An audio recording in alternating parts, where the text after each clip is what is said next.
What's up, everyone? Welcome to the Wing and Tail Boys podcast, your Northeast hunting and fishing destination. I'm Chris, And I'm Angelo. and we're your hosts. Join us as we navigate the woods and waters of the Northeast, sharing our passion for the outdoors.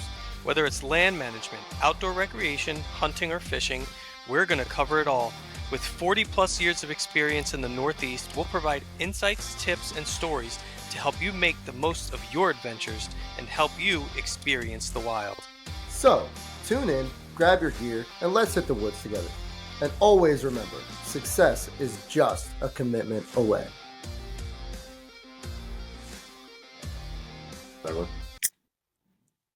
Cheers. Sounds of the podcast. Yo, what is going on, guys? Thanks for joining us here for another episode of the Wing and Tail Boys. Today is actually a really exciting episode for me because a good friend of mine from back in the day grew up together, played sports together on the same teams, went to the same school. We've lost touch for like the last 12 years, give or take.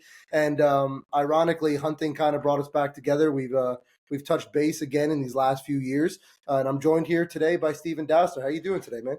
I'm doing freaking awesome, Chris. It's good to talk to you again, man. I mean, I know we've been talking a bunch the past couple of weeks, but it's good to see your face.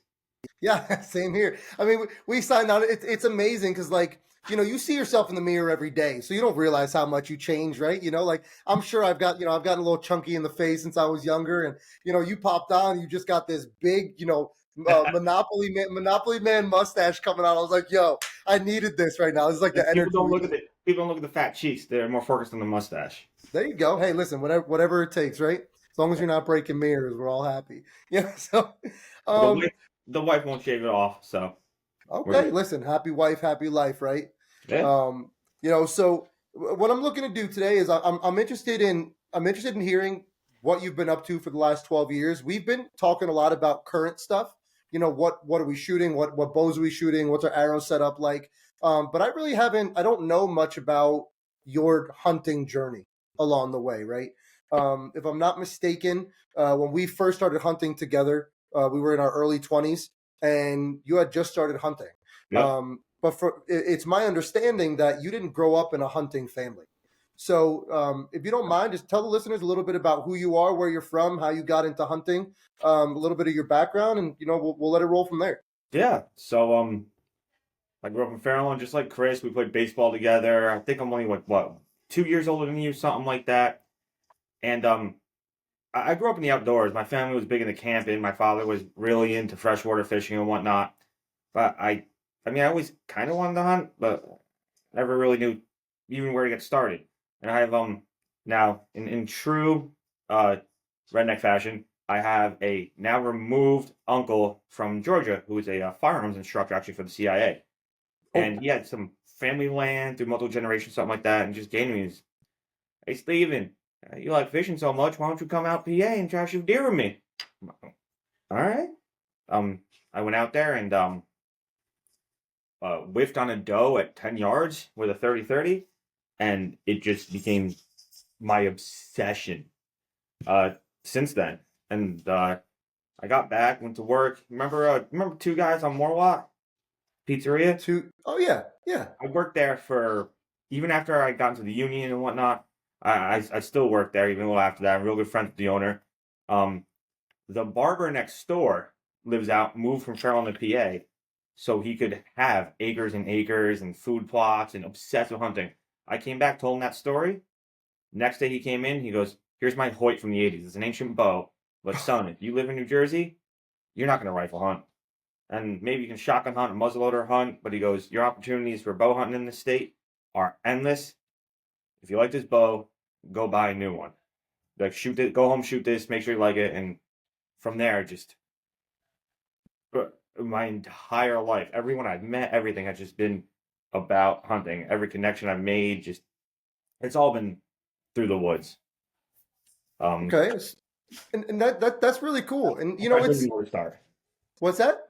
I'm not even sure where to start from there. Where to be? Yeah, I mean, so your story is very similar to a lot of people. It's not uncommon that someone goes out, firearm hunting for deer before they end up bow hunting.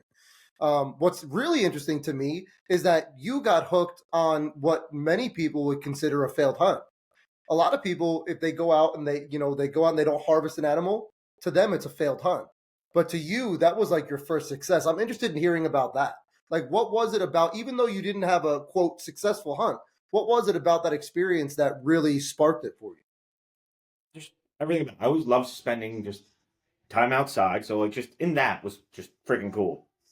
And just the hair on the back of your hand standing up when you're 10, 15, 20, 30 yards away from a live animal that you could turn into steak and it's got no clue you're there. It's just like it's it's innate. It's in our blood. That's when your lizard brain, your caveman brain comes Yeah. down and you're just like, God damn, this is the coolest thing on the face of the earth. This is part of being human. Like Yep. this this is it. Like we become so disconnected from the real world in like modern society. I feel like don't enough people don't get that feeling of when you're looking over like a giant lake, like you're cliff diving or something like that. You're really in the middle of nowhere, and the only thing you hear is birds and crickets, or you're holding a stick and a string or a firearm, whatever, and you're 10 yards away from an animal, and that caveman brain just clicks, and that's the coolest freaking thing on the face of the earth. And then I had like a vendetta. I'm like, I'm just at 10 yards. First of all, this is embarrassing, and second of all, this is the coolest damn thing on the face of the earth.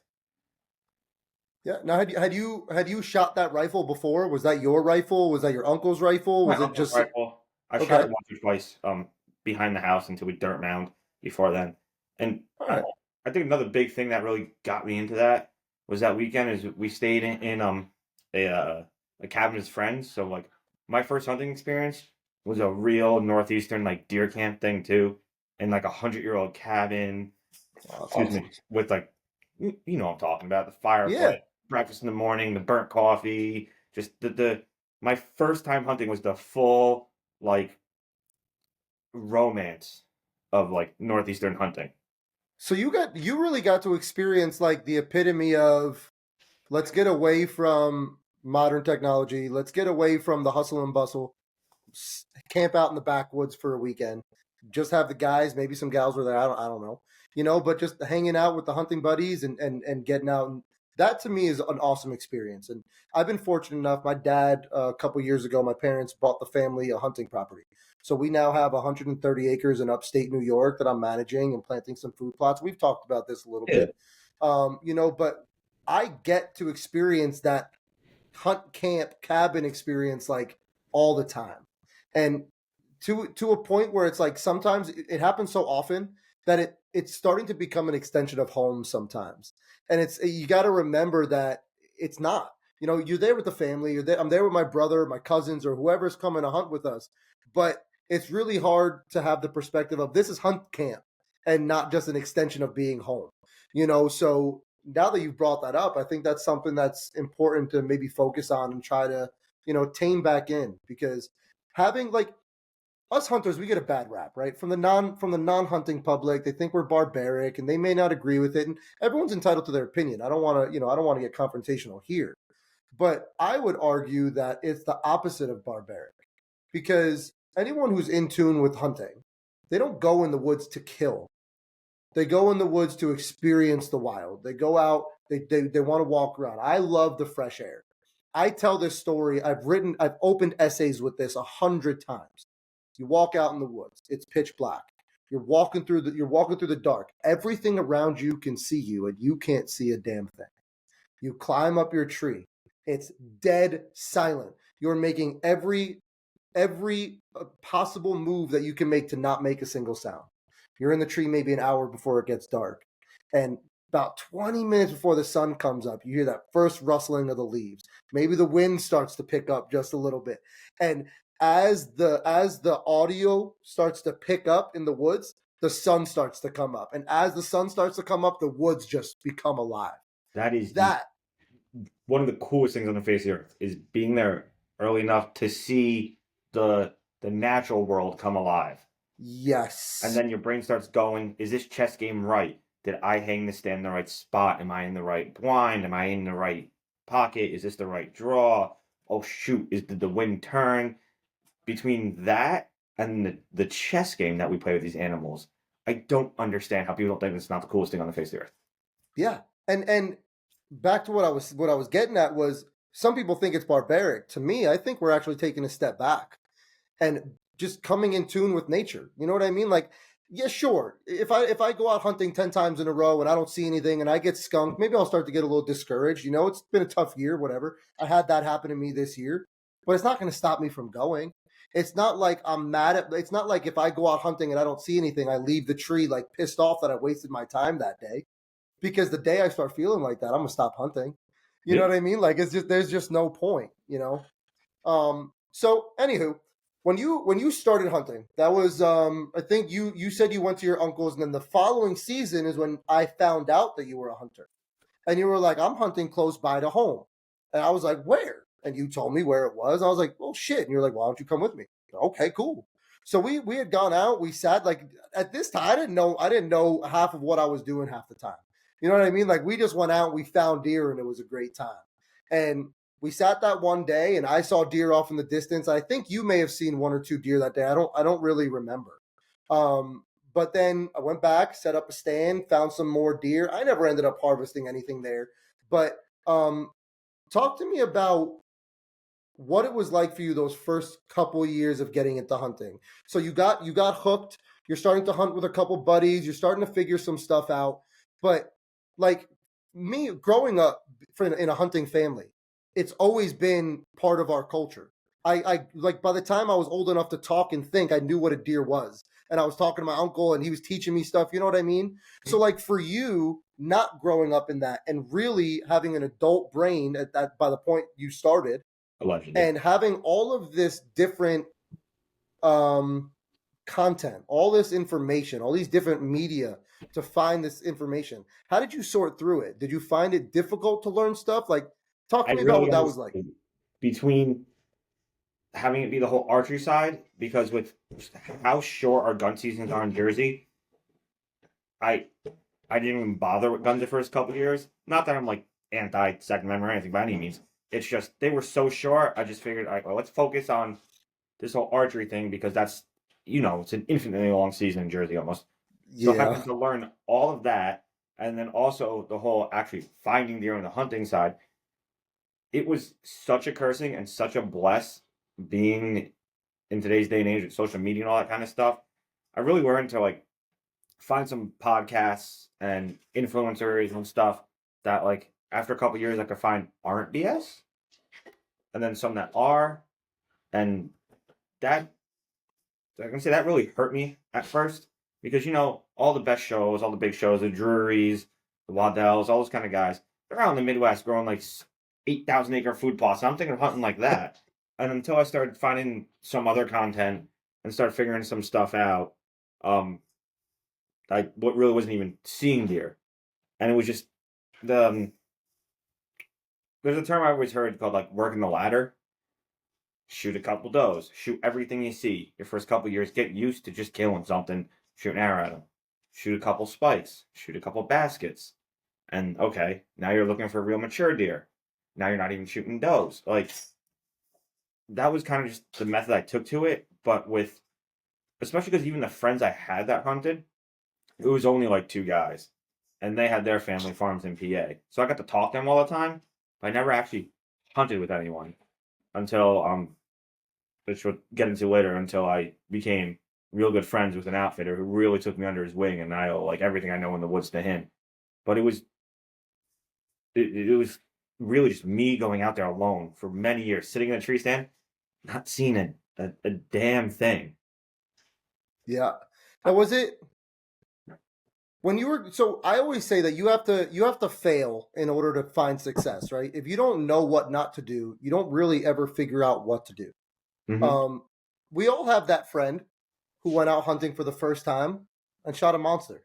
Everyone knows that one person, right? Beginner's luck. And some may call it. Maybe they're fortunate. Maybe they know what they're doing. Who knows, right?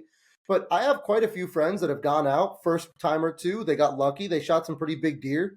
They don't have it in them to go out and find the deer anymore because they think that they could just go out and sit out and at some point they're going to come by. And honestly, they might not be wrong.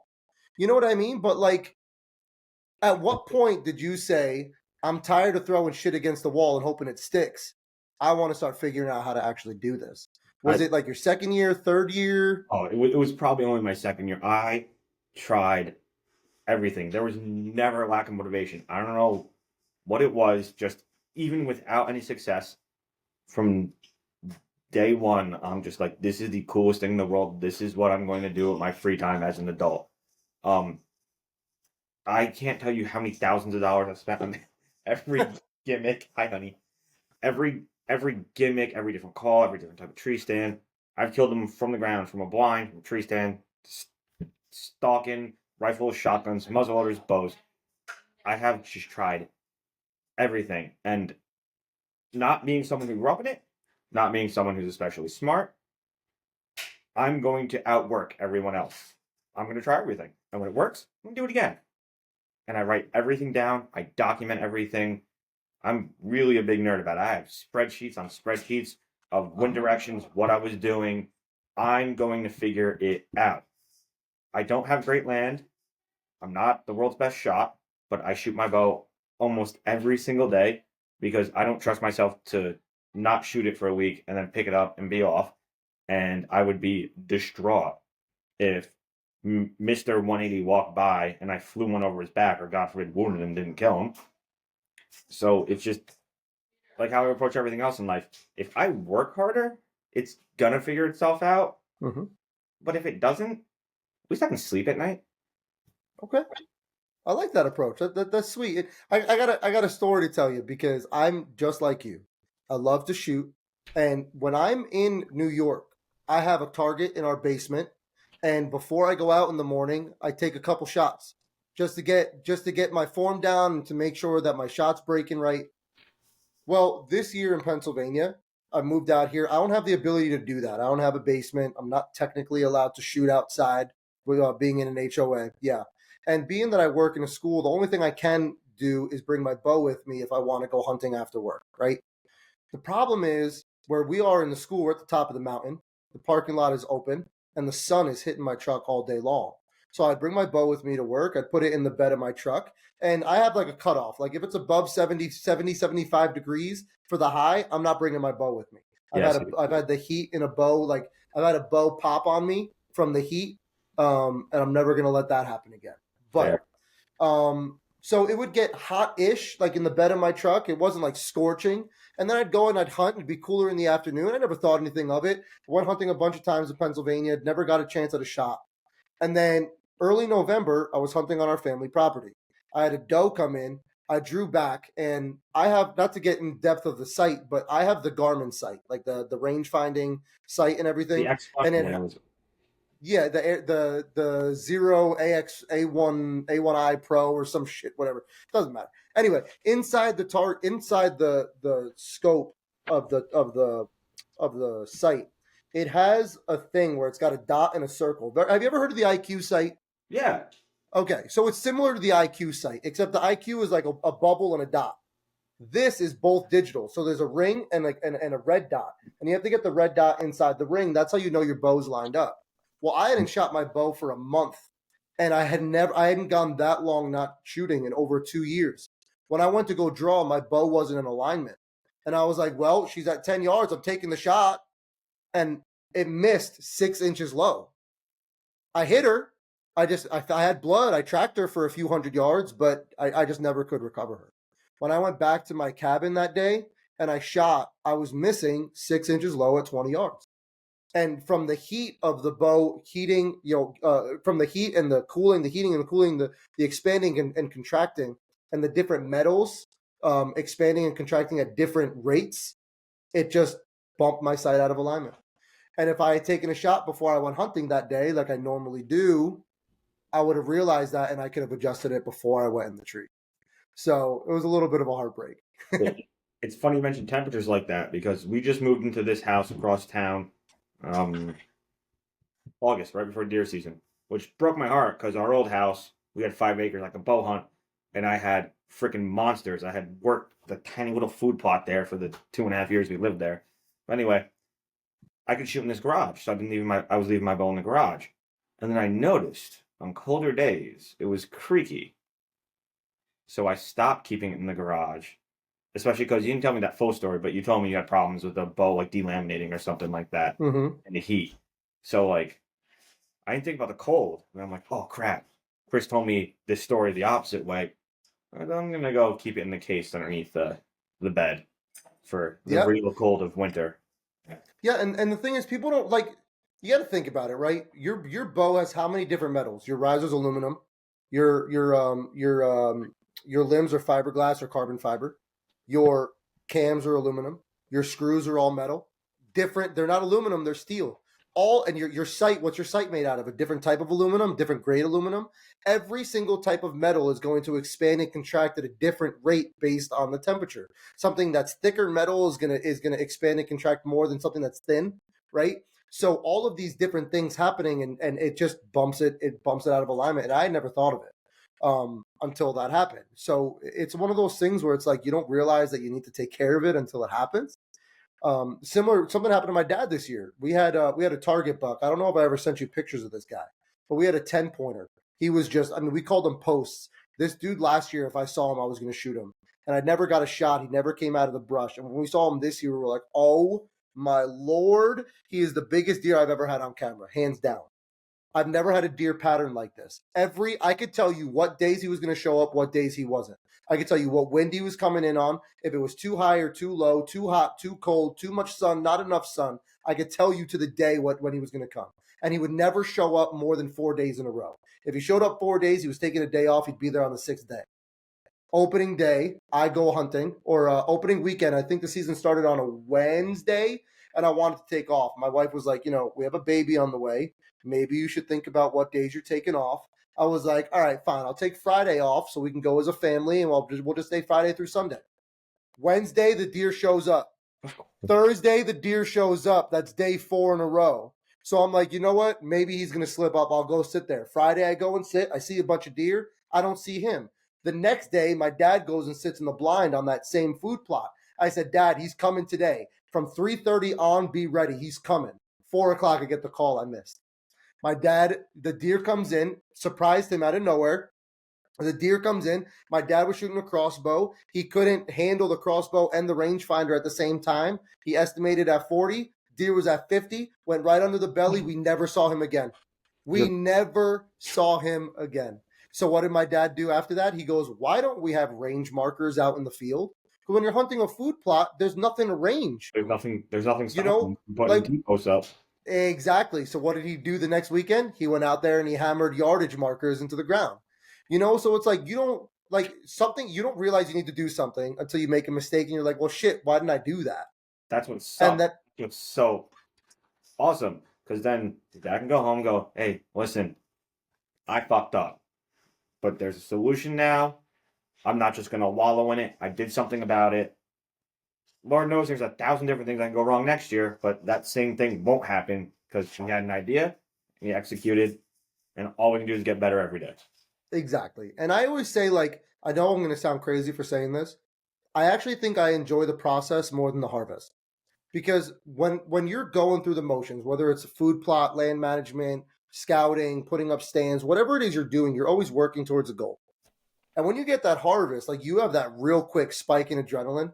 And then when it all settles, it's like, man, the chase is over.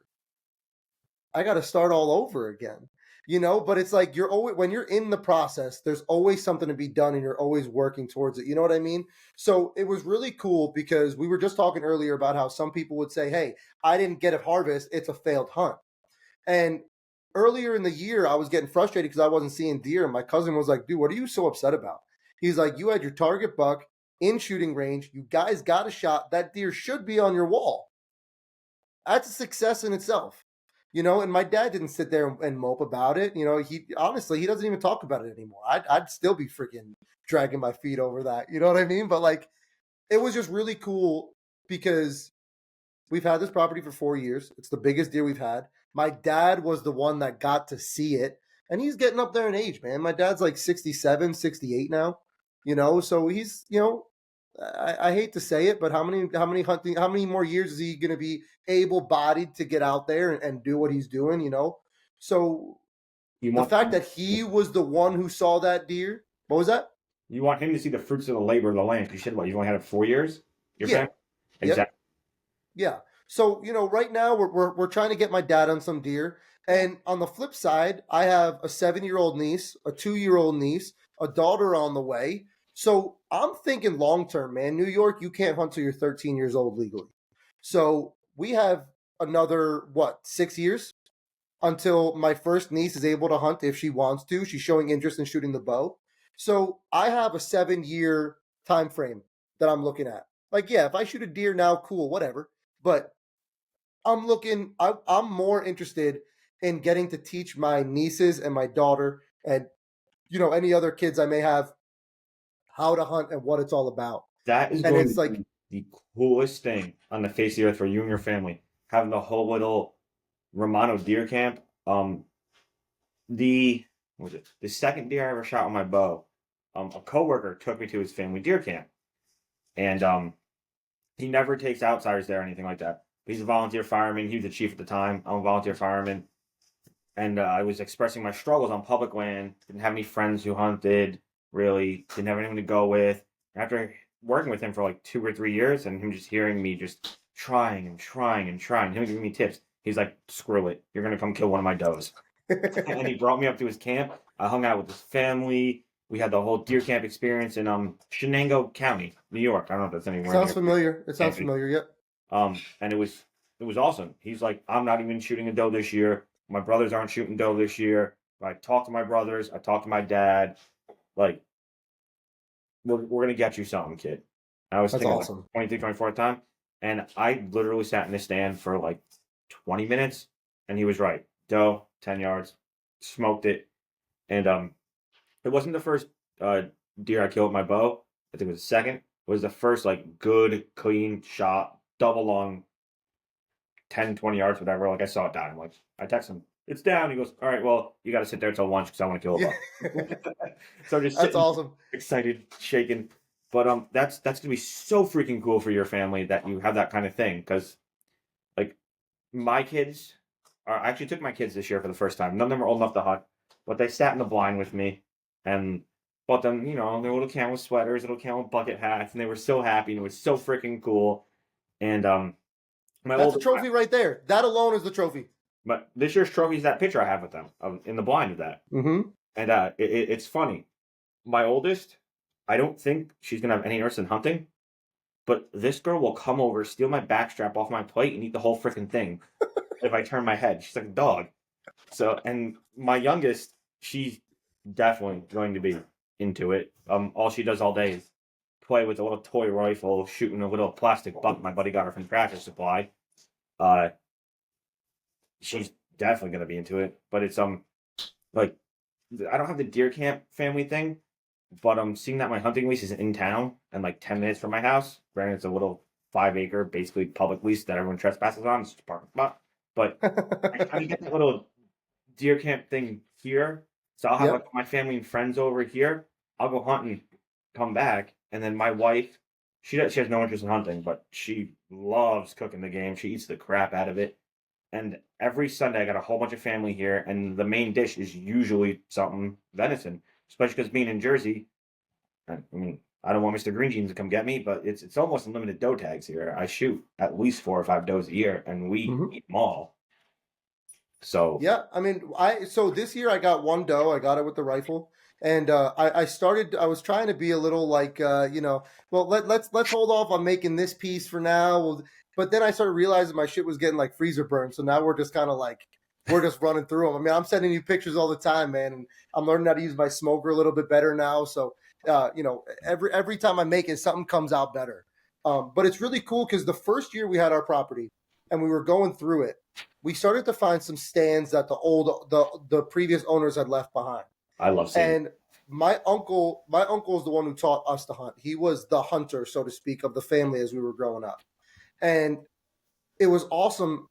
My brother's daughter at the time, I think she was 3, maybe 3.5. And my uncle carried her up the ladder stand and sat up in the ladder stand with her. And from that day on, I said, this stand is now called Adriana's Stand. So That's now she has a stand location that's named after her. and I made a food plot. Like I've marked out a food plot. It's still got trees in it and stuff, but as our property gets as we start to develop the property, that's going to be clear cut for a food plot. And I told her, I said, that's Adriana's tree stand, and that's Adriana's food plot. And And how if you old is come she? with us, she's 7 now. And I was like, if you come with us and spread the seed, you're going to have food there and you're going to have deer in there. If you don't come and do the work, then it's not going to be there. So it's like I'm trying to start to instill that, but I don't also want to force them. Like we convinced her to come hunting with my brother and I like 2 years ago. We have a shed that we turned into a blind. Literally 10 minutes into it, she's like, "Yeah, I'm bored. I want to go." And my brother tried to like keep her in there, and then we were like, "You know what? It's not worth forcing her to stay here." Then she might So she hate. went, yeah, exactly. And for like the next 2 years, she's like, "No, I'm not going to come until I can shoot the deer." And then we bought her a bow, and she wasn't really shooting all that much. And we kind of just like, you know what? She's into cheerleading. She's making friends. You know what I mean? Like we got to just let it kind of make itself happen. You know what I mean? And just recently, she started asking her dad, like, "Hey, Dad, when are we going to go to the shooting range and shoot the bow again?" And my brother's like, "Okay," like she's asking about it. Maybe now it's time to kind of start fostering that. So I'm really excited for that. My wife and I are talking like I don't know that you can keep me out of the woods. So what I'm hoping to do is when the baby's born after a few months, because you got to give him time to acclimate to the world and everything. But I want to get a backpack harness, just throw her on my back and just go scout, just go walk through the woods. You know what I mean? Like she starts crying, okay, time to go home. You know what I mean? Just to get her out. And if she's with me all the time, I gotta believe that I don't care if she wants to hunt, but at least have the appreciation of the woods. If you can appreciate the outdoors, the whole world is available to you at that point. I definitely think that's going to be my oldest, with how much she just loves eating the venison and whatever. And whenever it's not 2 degrees out or super tick season, Jersey's a bait state. I always take the girls to bait with me. Okay, They've gone kicking corn around 1,000 freaking times, that's and then it awesome. was it was pretty cool. Um, uh, we went to bait on like a Friday or something like that. I took my youngest, and it was the first week of season. And then that next day, I shot a doe on that Saturday. Then that Sunday or Monday, 2 days later, whatever, I shot another doe. She's like, Dad, was that over by the corn we put out? I'm like, yep, yep, Yep. 100%, that's what it was. Smoked them right over our corn. That's awesome. I love that. You know, so since you brought up the baiting thing, I got a question for you. Not that and let me preface this by saying I'm not I don't have anything against people that bait, especially if it's illegal. If you're doing it in a state where you're not allowed to do it, you suck. But Oh, yeah. if it's legal, whatever. But I'm gonna ask you: do you ever feel like you're kind of taking a little bit of the hunting out of hunting when you're hunting over bait? No, because what I've learned is if you put bait out, it's not like you're drawing them in from 5 miles away. You're drawing them 10, 20 yards one way or the other. So especially with the bow, you're just giving yourself a more ethical shot. Number one. Number two, big bucks don't come in the bait in daylight. Hmm. They Yep, they don't. they just And don't. if you have the kind of property like most properties in Jersey are, um, you need to kill does anyway, just by all the Mm-hmm. QDMA standards and all that kind of stuff. So who cares if you're shooting does? You're not taking does from anyone else. Yeah. And just I don't see new deer when I throw corn down. I just get Mm-hmm. them in front of my camera, and I might get them 10 or 20 yards this way instead of that way. Like, especially having no clue what I was doing coming up doing this. I thought it was bait, bait, bait, bait, bait, bait, bait. And I hiked that mountain I took you to 10 years ago, Mm-hmm. 2 hours back with 80 pounds of Oh, corn on my back, 100 times to no avail. dude, that mountain sucked. Yes. Dude, honestly, that's probably the number one reason I never went back. I'm gonna be completely Oh, honest with you. like Yeah. you have to climb Dude, straight up, and then you're still not even 100 yards away from the road, and then it goes right back down into that. oh my goodness, dude. I remember going with my uncle, we're carrying this freaking hang on, and I'm like, what are we doing? And this is back in the day of the old school ones where each section was 4 feet long and they were heavy as shit, and the stand itself was heavy as shit. It was just, oh my goodness! But you know what? I mean, I tell that story all the time. Like I was telling you earlier, when we went down that. So when we hunted that day and we saw the deer, whatever, and I was like, I think I know what they're doing, right?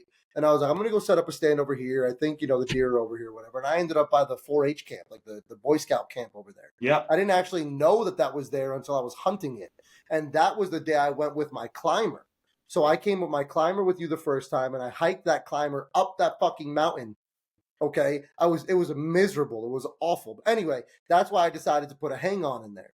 And I went in, and as we're hanging in the stand, a whole herd of doe are just starting to come and feed around us. I was setting up the stand. My uncle was down on the ground. I was like, you got to be quiet. There's deer. He's like, all right, cool. So I'm just watching them, and I'm like, yeah, I found the deer, man. Second time here. Like, let's do this. Next thing I know, those deer clear out, and I'm like, what did you do? He goes, I didn't do shit. Next thing I look up, there's a whole pack of coyotes coming beelining for those doe. Yeah. And I had this like little Remington pocket knife, dude, and I pulled this knife out. And my uncle goes, what the fuck are you gonna do with that? I was like, I don't know, but I'm ready for him. So Brando slit the throat some freaking yotes. That's what I'm saying, man. So it's like it was just a good time. It really was. So the one time I went out there with my gun during deer season for a 6-day shotgun, I shot 2 coyotes and didn't see any deer. You know what? I'm surprised, and at the same time, I'm not surprised, because that town that mountain is in.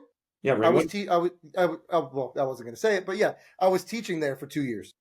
Oh, were you really? 3 years. Yeah, while I was living in Jersey, I taught there for 3 years, and every time I would drive through the mountain, I'm like, I got to come hunt here, and then hunting season would start, and I would just see vehicle after vehicle driving to work, and I'm like, I'm not gonna come hunt here, and I always wanted to. Like, if I pull up Onyx, I could send you, like, if you ever want to go hunting there, I can send you 100 pins that I made there over the years of me driving through there.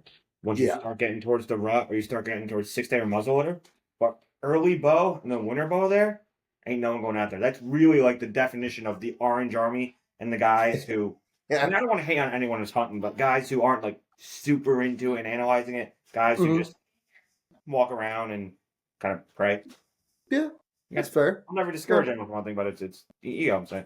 Yeah. So we hunted together that second year, and then you ended up linking up. You had prefaced this earlier. You kind of touched on it, but you said you linked up with a what's the word I'm looking for? Outfitter. Yes, outfitter. Thank you very much. Tell us a little bit about that. How did you get involved with them? Tell us the story. 2-second break so I can hit the head. Go ahead. All right. I can edit it. If you're anything like me, you love to customize your bow while always making sure everything is just spot on. That's why I trust Anthony and Chris over at Big D Custom Pro Shop. They're located on Route 15 in Lake Hopatcong, New Jersey, and they have everything you need to tune your bow. And I promise you're going to leave there with a smile on your face. So, if you live in northern New Jersey, give my boy Big D a shout for all your archery needs. When I head out to the woods, I have to know that I have the best performing equipment that I can afford, so that way I'm the only variable that I have to worry about. That's why I trust Fire Knock products for all my arrow and bow accessory needs. From arrow components to bow accessories like stabilizers and arrow rests, they have what you need. Dorge won't put anything on the market if it doesn't perform 50% better than what's already out there. So head on over to fireknock.com today to see what they're all about. There you go. Hey, sometimes you got to do what you got to do. Like I told you, my favorite podcast besides the Wing and Tail, Working Class Bow Hunter. Those guys have pods where they'll get like everyone from the crew there, like 8 guys. They'll call it a BS session, and they'll get hammered. But it's all due to have multiple 200-inch bucks on the walls and stuff. So it's really cool to hear like 3 hours of these guys who just really are straight killers. Yeah, slowly get hammered, and then they just slowly get louder and louder, and they forget how to take turns. The only thing I don't like about, because we've had like 3 or 4 guys on the podcast before. What I don't like about that is it gets very difficult to hear sometimes when you're recording like that. Yes, it has to be, and you have to have people that like Like, let's say we're talking and you go to say something, like I'll stop. You know what I mean? Like I'll stop talking so I don't cut you off. You know what I mean? Like you have Hmm. to have people who are able to converse with other people fluidly in a sense. You know. And But I guess anywho, all those guys know each other. yeah, well, that's the other thing. You know, my cousin and I have been doing this, and I live here in PA, and he lives in Newton, and everything is done over the computer. So it does get a little tough. We would have liked to have more of a coffee table style thing, but long term, what I want to do is I still have to finish this room. Like I'm going to end up burning all this. I'm going to torch all this pine, so that way it's like half burnt, half not. And what I want to do long term is I want to sit in the corner in like my grandmother's like 75-year-old rocking chair and just kind of like sit back and have a camera up in the corner of the room instead and just get like a whole view of the room and then have different angles like close to me, far from the. What's up? That makes me think of, oh, what was it? Tuxie and whatever. The original Mossy Oak guys sitting on the front porch, with the TV between them. Kind of. The, What you is it, know, like old? You're talking old school, right? yeah, the first Mossy Oak hunting show. Oh, dude, what we're going way back. This is back in the day when my brother and I were playing hunting in the fucking living room. Yeah. One of us was a deer hunter on the couch. The other one was the deer. We'd shoot each other. You know, That's what my two girls do. that's awesome. So after we hunted that year, I think you said it was your second year. We hunted that spot together, whatnot. You told me that you got linked up with an outfitter in Pennsylvania. Tell us a little bit about that. How'd you get linked up with them? What's he all about? And what kind of experiences have you had along the way? So I know everyone thinks their stories and experience is the most different, whatever. But especially me having no idea what I was doing, not knowing anyone, and jumping headfirst into everything. Um, I wanted to go find an outfitter, not for someone to do the work for me, just to learn from someone. So I did a bunch of research, and there was this dude, the Moonshine Ranch Outfitters. His name's Lou Lampatelli. Um, he goes to Africa, I don't know, all the time. Just super experienced hunter. He has a high fence, and then thousands of acres of regular fair chase, and his prices weren't bad. And I read a bunch of good reviews, so I'm like, all right, I'm not gonna get my money stolen at least. I'll kill one of his high fence pigs, see what he's about. Maybe I'll go back for turkey season. I was one of like Lou's first customers right after he opened. Um, and he was being so close to Manhattan, he was really happy just not to have a rich guy there. And he kind of saw what I was about, and that I see, honey. He kind of saw what I was all about, and it was all enthusiasm, all drive, all go, zero knowledge. So he just like come back for turkey season. He goes, just listen, let me drive you around. So we drove around we may or may not have had some beers driving around his property. And he's like, look, the roost in there, the roost in there. The night I shot a pig, he taught me how to roost a bird. I never killed turkey in my life. So he's like, so you're gonna come back in like 3-4 weeks, whatever it was? And I'm like, hell yeah.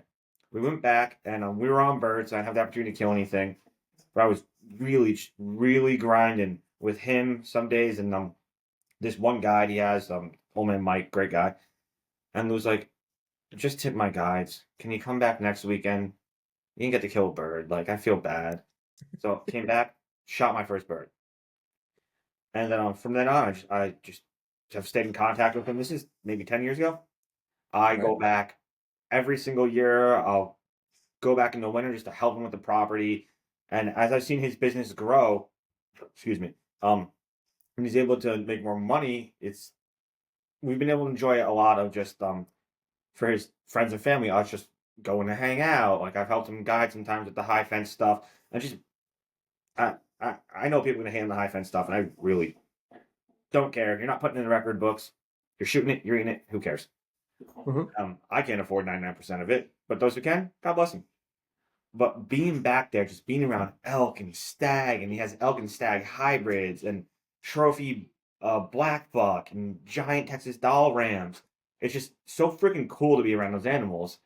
And he raises them next to his house too. So to go out there, because I'll go up there now with my wife and kids, and then me and the kids are out there feeding these little baby sheep that are trying to run them over, and they're like the size of like and stuff. It's just like I was telling you before, like I've based so much of my life around hunting, and I've made the best connections anyone ever can. And now that after all these years, becoming good friends with Lou and his family and my family, that's my deer camp. Right.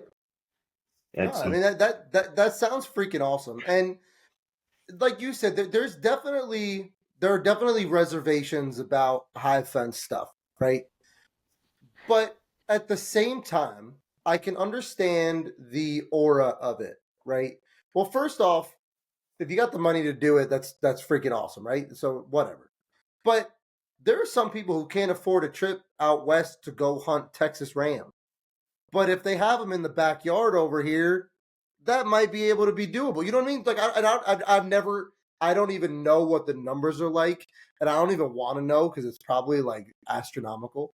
But it's like having the opportunity to hunt something that otherwise you wouldn't be able to. I can see the attraction to something like that. certain You things know? I know for a fact. Like an elk is more expensive behind the high fence than going out west, Okay. but then you don't have to work for it. Right. Other things like so, as I've told you before this podcast, I've gotten super into going to Texas and their whole hunting culture or whatever. Um, certain things like a Texas doll ram that was specifically bred as a cross between some sort of Alaskan ram and something else, just for hunting. Really? Yeah. So it's only like they're only in captivity. You're saying like there's Yes no and no. wild. They run around Texas now Okay. within fences, but they Okay. were bred for that. Gotcha. But that's one of the cheaper things. If you can't afford and can't draw a tag for a Western sheep hunt or whatever, and any good blue collar guy who's good with money can afford to go to one of these high fence places and shoot a ram, and it's freaking delicious. And you're not entering Okay. it in record books. You got to shoot it. It was fun. I've seen other ones in PA that kind of make you feel suspect. They're like 5 acres. It's really like shooting things in a pen. But like I don't know the size of my buddies, but like you could walk around it all day. Like it's not I like gotcha. shooting a whitetail in your living room. Um, but that runs into a whole different political problems he has with antis and stuff, which is a whole nother conversation Yeah. we could have with him and stuff. Because sometimes his life feels like Yellowstone with deer instead of cattle. All Out there. right. No, that makes sense. We listen. I don't know. How far is he from? Is he southeastern PA, northeastern PA? He's Where? where New York, New Jersey, and PA all touch. He's in Beach Lake. He's like 20 minutes from Honesdale. No, he's not. Yeah, you know where Skinner's Falls is? Yeah, I know where Skinner's Fall is. Skip. That's You're usually talking the about break. in Bush. You're talking about in Bushkill. No, that's Bushkill Falls. No. Skinner Falls. That sounds really familiar. Is it by Milford? Yeah. Dude, okay. It's like 40 minutes from me. Like when I'm there and we go to town to get something Yeah. more than like bread and beer, we're Mhm. going to Honesdale Walmart. The Honesdale Walmart is where I freaking live. I don't live there, but like that's where I go for everything. That Home Depot is where I bought everything for this office. That's fucking hilarious. That's where Small world. that's where I'll pick up my PA tags if I don't pre-buy them on my way to Okay. there all the time. That Home Depot, when you get into late season, about December, that field behind Home Depot has no less than 50 deer on it any given day. Is a public land. No. Nope. Sounds And like right next to the Home Depot, so you know there's that shopping center right across the street. So there's the Home Depot and the Walmart is up on the hill, and then you come down the hill and you have to go across the main road, and there's that shopping center across the street. yeah. Right next to that light, there's like a Christmas tree place, and they have it's like a farm kind of thing, Mhm. like a farm situation. They have an apple tree right there on that that grass that lines the road. You like it? I have seen like shooter bucks eating apples out of that tree, and I'm like, I just want to knock on their door and ask them if I can hunt here. Hey, dude, You know, we got to do is knock. That's what I'm saying. But- So, who do we got here? Let's go. Is that your deer? Did you shoot that deer? No. Dada. That was Dad shot that deer. that was my first archery buck, Okay. like That's a 6 or 7 years ago. Buck. That's not a big buck heavy, but thank you, honey. How big is it? Not very big. That's awesome. That deer I showed you, the one that's on my wall, that was my first archery buck. But that was your first. Woo! Yeah. So, but it wasn't. But I had been hunting for like 10 years by the time I shot that. Like first time ever going out. So backtrack on the story. So growing up, I grew up in a hunting family, but my grandfather passed away when I was really young. I was like 8 years old when he passed away. So I never got a chance to hunt with him. So the first time I ever went out hunting, I went out shotgun hunting with my uncle for youth shotgun. I think I had turned 16 that year. It was the last year I could hunt. He took me out and sat me in my uncle's tree or my grandfather's tree, and I shot a 4-pointer. First time ever out deer hunt. That to me was so special because I never got a chance to hunt with my grandfather, but I got to shoot a deer from his tree. You know what I mean? Because of that story, that might be the best trophy ever, despite its size. 100%, man. And then the next time I go out with the muzzleloader. First time out with the muzzleloader, I shoot a deer. So I'm like, okay. So I go out with the bow. And the first time I'm out with the bow, I miss at 5 yards, 45 yards. And then I missed about 6 or 7 deer with the bow after that before I got my first deer with the bow. I must have whiffed on just that amount of does, probably too. It took me, what's the word? It took me years to get on them, and then it took me a couple of years to hit them. To and get the shot another down, year yeah. or two to hit them good, knock on wood, 99% of the time. Yeah. So I've been fortunate, and I'm not the greatest shot on. Let's backtrack. If I'm at the range, I'm a pretty damn good shot. When it comes to like shooting at deer, to be honest with you, I don't know if it was growing up I didn't have good form or if I didn't know. I've never tuned an arrow. I never tuned a bow before in my life. Up until like 3 years ago, I didn't even know tuning a bow was a thing. So I used to like when I missed. You know what I mean? So like I don't like we were using Muzzy broadheads or thunderheads back then. Didn't tune anything. Just screwed them on and went. Didn't even practice with them. So who the hell knows what was really happening? Missing 3 feet off from your field point. Yeah, literally, I'm not even kidding. Like literally, I'd missed deer by 3 feet. But I was there only 3 or 4. I was there only probably 4 or 5 years ago. But I was fortunate to where up until last year, so not this past hunting season, the one before that, every deer that I hit and drew blood on, I took home. So for almost, I'm 33 now. That was 30. I was 31 at the time. So literally for 15, 16 years of hunting, every deer I hit, I brought home. And then the next 2 deer, and then the last 2 deer I shot before I killed deer with the rifle this year, I hit and didn't bring home. And it was like my entire world crumbled around me. And I know that sounds like so corny, but that first deer, bro, she was at 10 yards, frontal shot. She was staring at me, and I literally, in the 10 seconds that I had to decide if I was going to shoot, I went through this entire thought process. Okay, my bow is shooting 275 feet per second. Yeah, she's staring at me, but she's at 5 yards, frontal, her head's not down. There's no chance she's beating me. I'm taking this shot. And I take the shot, and she fucking beats me. And it was like... Were you up in a stand? Yeah, I was in a stand. So what happened was I had drew... Yeah. So I drew on her. I wanted to shoot a different doe, but she started walking towards my tree, and I was like, screw it, I'll shoot her. But as I drew, my cam was hitting the camera arm I had for my GoPro.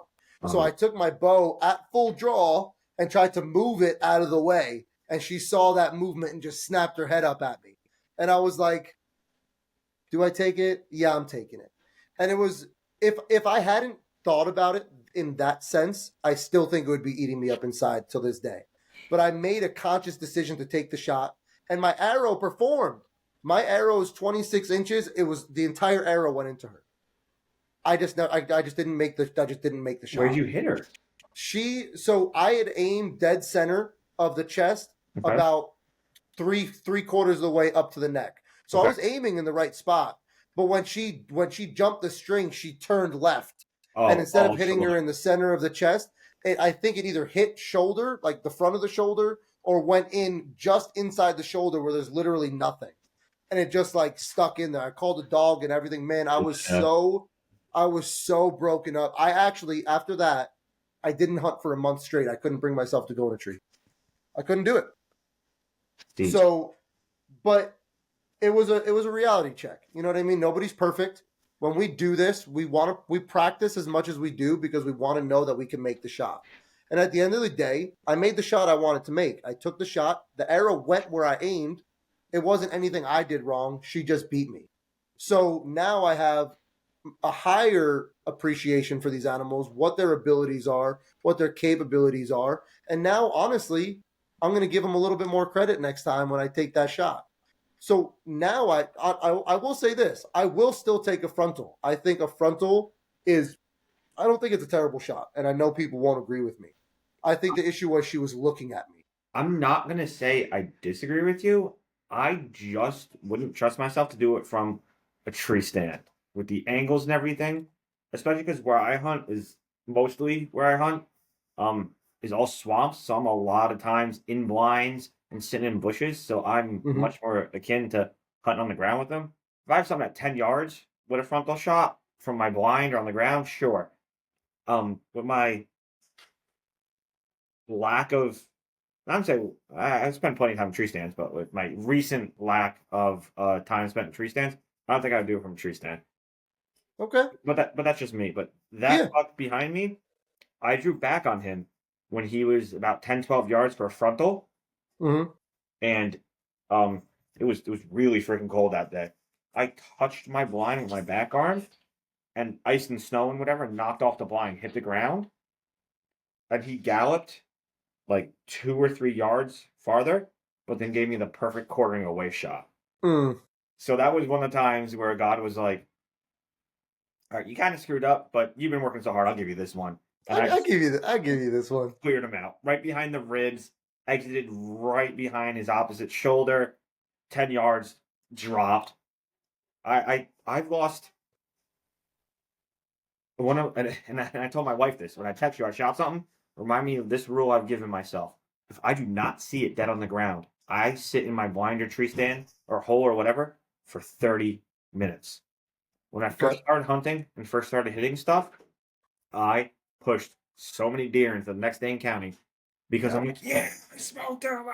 Go look for him, and it's just a bloodbath. But they're the ultimate survivors. They get that extra adrenaline push, Mm-hmm. and they'll just go. So like whenever someone asks me for like advice or something like that, the first thing I tell someone when they first start hitting deer is don't go look for them right away unless you see them on their side dead. Right. I know it's kind of off topic, but No, I mean that's a great point, that was my especially biggest mistake learning how to do this. yeah, and that's very common, and honestly, that's probably the main reason why I started recording my hunts. I will not hunt without a lighted knock now because I feel like it gives me a better idea of where the shot went when I took it. But when I shot that deer 2 years ago, the one I was telling you about, Mm-hmm. that was the first deer I had shot on camera, and I was able to take it. I tried to track the deer for a little bit. I didn't find any blood. I was like, all right, I'm going to back out. I'm gonna pack up my stand or whatever. I called a dog, and when the guy came, I said I have it on camera. He said, let me see it. So when we looked at it, he was able to analyze it, and he goes, I think there's a good chance that you caught this deer good. Let's go shoot it. If I didn't have that film, I don't know what I would have done. You know what I mean? But being able to go back and watch it is so huge. And that was again the main reason I started recording my hunts. Not to, post it or to make anything out of it. I actually started filming my hunts before I even had a YouTube channel. It was just something I wanted to do, and it's just grown from there. Now, my thing is, I have absolutely ridiculous ADD, like ridiculous. So I being think that's why like we get along so well, Chris. yeah, probably, but like having that camera gives me something to do at any time of the day. Oh, there's a squirrel. Let me record. Oh, that's not a deer I'm going to shoot, but I can spend the next 20 minutes filming them. You know what Oh, I mean? So it's like it just gives a whole nother layer of stuff to do, but it also gives another layer of, well, shit, now I got to carry this and I got this weight and I got to set this up. So there's always a trade-off. There's always a give and a take. But honestly, I can't imagine going in the woods without my camera now. I feel like that goes back to how we started this whole conversation of just how awesome and human it is to be in the woods. You're not just out there trying to kill. It's wow, I've never seen a squirrel do that. Like, this is so funny. I see a turkey trying to stomp out a possum because they're fighting over my corn pile. Like the wife busts my balls all the time. I'll be out hunting and I'll be sending her pictures of funny stuff I see, like two squirrels fucking, just like all sorts of crazy stuff. She's like, "Are you even hunting?" I'm like, "Yeah, this is the cool part. Like, This look is at all this this is stuff. All these hunting. people have no idea I'm here." Yeah. And it's like I'll send my wife videos. She'll be like, "You shoot something?" No, and then I'll send her a video. She goes, "Why did you shoot it?" I was like, "It's not a shooter." She goes, "What do you mean? It's a deer." I was like, it's and where I'm hunting is going to dictate the caliber of deer I'm hunting for. Oh, You 100. know what I mean? Like if I'm hunting my property in New York, mind you, I have a lot of time, money, energy put into this place, and I'm growing it for the future. So I have a certain caliber, and I'm not going to break that. I passed up 3 different 6-pointers this year because it's not what I want to shoot. I had 2 deer that I saw on camera, and I said, I'm either shooting one of these two, something that gets me fired up just as much as these two, or I'm not shooting anything at all. And now this is the second or third year in a row. The first year, my brother and I both shot the first bucks we saw. We were like, you know what? Let's just get it out of our system. It's our property. Let's get the first deer Something down. so special about the first buck on your property. Yeah. After that, I have been so selective. This doe the 2 doe that I shot at this year, the one that I told you I hit, couldn't find, and then the one I shot with the rifle. In the 4 years we've had the property, they're the only 2 deer I've ever shot at, or the only 2 doe I've shot at on our property. Because I said years ago, we don't have enough doe. If we want the bucks, we need the doe, and that's that. So it's so easy. Like when you go out on public land, right? And you see a small deer, and you're like, do I shoot it? Do I not shoot it? Do I shoot it? Do I not shoot it? When I'm on my property, I go into those woods. I already know what I'm willing to shoot, and if I see something that's not that caliber, I'm just picking up my camera, and it's equally as enjoyable for me. I really do love it. I love it. These past 2 years were the first 2 years I was able to tell myself I'm not just shooting anything that's more than a spike. So this year I was very proud of myself. I had passed up on a handful of 6s. This year is the first year I had like target bucks, like you were saying. Like I'm like, oh cool, this is like the TV shows. Maybe I have half an idea what I'm doing. And I had many encounters with this one buck that had G1s that were taller than his. Oh, thanks, honey.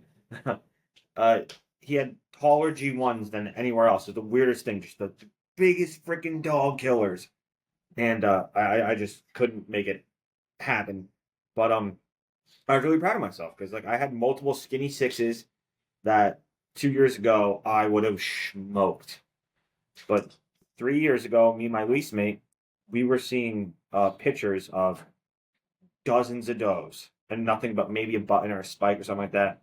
And 3 years ago, we said, all right, screw it. It's open season on does. We need to balance this out. Mhm. Let's each shoot 4 or 5. So we did that these past 2 years.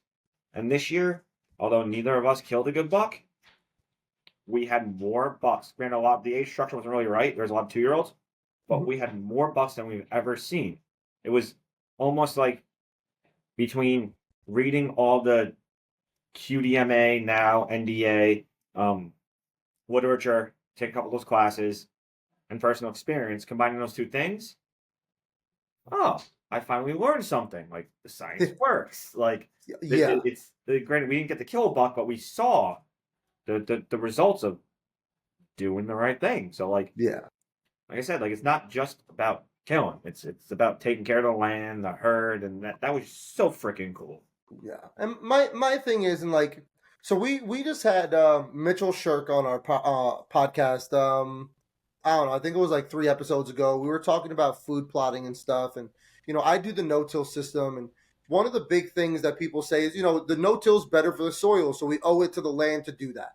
And Mitchell, when he was on here, was like, let's face it, nobody's saving the world by doing no-till. And I was like, you're not wrong, but at the same rate, I know how shitty our soil is right now. And I know how much work I'm putting into it to try to get it to somewhere where I can make something of it. I feel like I owe it to my nieces, my nephews, my children. Long-term investment. to leave it for them better than I found it. So am I going to save the world by doing no-till? No. Am I going to save the world by managing my deer herd? No. But I am going to pass it on to the next generation in a better state than I found it. And if we're not trying to at least set the next person up for success, I feel like we're really missing out on something. Isn't that what it's Like, all about? yeah, like we talk all the time. Who Like was you and saying? I have talked about this. I've talked about this with other people. Like hunters, in the grand scheme of thing, are such a small group of individuals, and we get flack from everyone who is outside of our bubble. And we spend so much time arguing, you shouldn't crossbow hunt. You shouldn't be able to bait. You shouldn't do this. You shouldn't do that. My way is right. Like, why can't we all just get along? Like, I'll be honest with you. I personally, I'll be honest, I have an issue with crossbows. Not that they shouldn't be allowed to be used, You should have their own season. but or give us half a season of no crossbows and the second half of bow season crossbows. I think You see what I'm saying? there's a couple states in the Midwest that do that. New York does it. Oh, New really? York does it. Yeah, New York does it. I didn't You know can't that. hunt with unless you have a medical release. You can't hunt with a crossbow to the last week of the bow season, Oh, and the rest of the rest of the year you can hunt with a crossbow. I didn't know that. But when somebody tells me, "Oh, I shot my personal best with a crossbow," I don't say, "Well, your buck isn't as good as mine because you shot No. it with a crossbow." You know what I mean? So it's like, why Unless can't you we just snuck get into my tree stand and shot that, then I'm happy for you. right? It's like, why can't we all just get along, or at least say, "Hey, that's not how I would have done it," but man, that's fucking awesome. Yeah. You know what I mean? Like, I just don't get it. I feel like if I shot a deer with a crossbow, I would be disappointed in myself. Not anyone else. Like if someone else wants to go do it, it's like awesome. Do you want some recipes? I have some Yeah. ones. Like I'm not mad about it unless Right. it's illegal. Like that's different. Yeah. So we're coming up on looks like about an hour and 5 minutes here. I want to be mindful of your time. I know you got kids running around in the background. I got a couple just quick questions for you. Yeah. To end it off. First off, is there anything that we haven't touched on? Anything you want to share from the last, from your journey, your hunting journey that we haven't touched on? I don't know, man. Nothing specific. I could talk about this for freaking hours. It's my favorite thing in the world. I'm Okay. like kid in candy store who got Yeah. the camo. I mean, Okay. So then how about this? If there's anyone listening who wants to get into hunting or is in their early years of hunting, they don't really have anyone around them that hunts. They're just trying to figure it out on their own. What's the number one piece of advice that you would give them to try to help propel their success and maybe save them a season or two? if you're hunting New Jersey or probably Pennsylvania, New York too, it's not like the TV shows because the Midwest is the mecca of whitetail hunting, and there's nothing wrong with that. It's awesome. There's a reason TV shows there because they have 180-inch deer running all around. Just sit there and learn how to read maps. Once I started paying for Onyx and downloaded it and learned how to read maps and what certain features of the terrain mean, that is when I learned like what's really going on. Learn how to read maps and be proficient with your weapon. Shoot, get into a tree stand in your backyard if you can, or in the off season if it's legal. Take a tree stand out and shoot out of a tree stand. Standing on the ground or sitting on the ground is not the same as sitting in your blind or standing in a tree stand and shooting. If you have shoot through screens on your blind, see how your arrow performs going through that. Maps and proficient with your weapon. If I wish I would have really learned those two things off the bat, I would have been successful a lot quicker. Okay, those are some great things because we all know, you're sitting on the toilet, you're going to the bathroom, you're reading a topo map, you're e-scouting, you're watching TV with the wife, your husband, significant other, you're sitting there e-scouting. So the more you do with that kind of stuff, the more time you can spend in hunting without actually hunting. I love that. Mm-hmm. My next question: deer hunting or turkey hunting? If you could only do one for the rest of your life, which one are you taking? Cat, no. Cat hunting. No, I'm just kidding. I'm kidding. Yeah. I'm gonna say deer hunting only because turkey season is so short. Okay. I can get with that. And you can only I shoot can- one turkey a season in Jersey. if turkey season, if the turkey population can okay, cat. Meow, man. If it was okay for the flock for me to shoot 5 times a year, and turkey season could be like 4 months or whatever, like deer season, then I would say turkey. Turkey hunting's more Okay. fun. Deer is so much more rewarding because there's so much more preseason work. Obviously, you take home so much more meat. But if I was going the electric chair, and they said you Mhm. have 1 day to hunt, pick something, it would be turkey. I got you. You would get along with my buddy Kevin Creeley really well. I don't know if we had him on our podcast a couple times. He's a huge turkey hunter, and the way he says it is, I deer hunt for meat, I turkey hunt for fun, and that's literally how he puts it. Sidebar: the last episode, maybe 2 episodes ago now that we've done, we did a turkey hunting for the absolute beginner, like someone who wants to start turkey hunting, never stepped in turkey woods before. Where do you start? Oh, So that what's that? I listened to that one. Yeah, Yeah. So I want to get into it. I've never done it before. dude, So hopefully, moving forward. Um, they teach you a to, lot quicker than a white-tailed deer will teach you because they'll talk back to you, mm-hmm. and you'll see them and hear them more. I Like got you. if you do something stupid, you might not know that you messed up and spooked a doe 200 yards away. If you got a Mm-hmm. tom on the hook in the spring, you might be able to see him below everything, especially out here, and Right. you'll hear him turn around, like, which is even more defeating too, because it's almost like an Yeah. FU. Catch-22. Um, firearm or bow and arrow Bow. I for love getting turkey? close to him. I love shooting my bow in the yard. Just I always joke the only way to get a redneck into geometry is to give him a bow. You're talking with math teacher, right? Yeah. Yeah, that's funny. Do you sidebar? Do you bow hunt for turkey too, or do you shotgun for turkey? I prefer to shotgun hunt them, but being in New Jersey, there's a lot of places where it's either illegal or not safe to shotgun hunt, so I will bow hunt them too. Okay. Last question. What is your favorite meal to make with venison? It's a tie between just good old fashioned salt and pepper smoked back straps, or my wife makes this beautiful croissant ground venison Big Mac cheeseburger thing. I'll send you the recipe. Uh It's huh. it's it's So perfect. I'm gonna let you in on a little family secret. It's not really a family secret, but it is what it is. All right, marinate your meat overnight, whatever you want to marinate it in. I prefer to marinate in balsamic vinegar. I feel like it really gets into the meat. Poke some holes into the meat the night before you marinate it. It really lets it all get into it, right? But what you're gonna do is get a package of bacon, lattice the bacon on a baking sheet, right? So you have like it's all intertwined or whatever, like a basket. Put it in the oven for like 10-15 minutes just to like half cook it. Take it out, let it cool. It should still be soft but half cooked. Put your slab of meat on top of it. Backstrap works great, but a roast, like it's really hard to get a roast to come out good because they're so dry sometimes.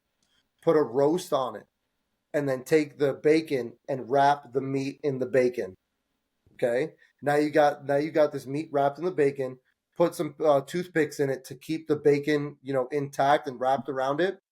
Throw it on your smoker and fucking forget about it, Oh, it's like when you crunch a brisket in tinfoil, but with bacon. dude.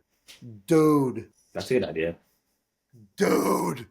It is, oh my, it's like a treat because like I'm getting older. I probably shouldn't be eating an entire package of bacon at one time. You know what I mean? But like when my wife comes home and she smells the bacon cooking in the oven, she knows what's up. You know what I mean? Like that exactly. That's like a Saturday Sunday meal. Like you start that shit at 10 o'clock in the morning and just let it sit all day. You know what I mean? Like it's Well, I think we got fantastic. one more roast left, and So that might not be going you in the crock pot now. You should definitely seriously give it a shot. If you don't do it with a roast, do it with like a piece of meat. But that lattice of the bacon just works incredible. The only thing that sucks is when you start to cut it, the bacon kind of falls apart. But then you can just kind of like have it as a Yeah. side or like put it over the top, and Anyway, Steve, I want to thank you, man, for joining us. It's been really cool catching up. I've really enjoyed getting back in touch with you. I mean, it's kind of like a blast from the past, you know. We've been talking a lot of arrows. We're looking forward to going to TAC together Hell yeah. this year, which I'm really looking forward to. And hopefully, I can get you to come up here to PA and show me the ropes with some turkey stuff. Because driving through the woods up here, I literally, when I'm driving home from work, I see flocks of turkey, and I mark them on my GPS. So I already have turkey pins of where turkey live around here, so I already have kind of like a head start. I think that would be so We'll much get you fun. to shoot one in the face this spring, man. Hell yeah, you know. So we'll have our own little turkey camp going on here in PA, and you know we'll take it from there. Again, I want to thank you for joining us. If anyone wants to check you out, wants to follow you, you know, along your hunting journey, do you have like any social media or anything that they can find you on? Yeah. So let me bring it up. I'm just Cecil, CECIL. My last name. Because I've had complaints from friends and family of posting about nothing but hunting. I recently made another Instagram with just where I can harass everyone about fishing and hunting all day every day. It's just Cecil's in the woods, spaces between each word. Okay, so I got to ask you this: where did Cecil come from? Because your name is not Cecil. Cecil Fielder. Because when we were towards the end of high school, start of college, we would play pickup softball all the time. And the joke always was I would either strike out or hit a line drive. And I was really fat at the time, just rambling on the bases. So my friends joked and called me Cecil Fielder. Stop it. No. What, the dude from the Brewers? No, that was Prince Fielder, his son. Cecil no. played for the Tigers and the Yankees when we were kids. Stop it, dude. That's hilarious. All this time I was like, yo, is that his middle name? Like I had no idea. It's my middle name. That's amazing. But yep. Well, again, man, I want to thank you for joining us, taking time out of your night. I know you got a lot going on tonight. We really appreciate it. For the listeners, thank you for having me. Yeah, of course. And for the listeners, we really hope you got some value out of this. You know, maybe hearing the story of someone who came from a non-hunting family and has found a lot of success and has kind of made a life surrounded around hunting. You know, if you relate to that, I mean, anything can happen. You know, if he can do it, anyone can do it. You know what I mean? So do what you want to do.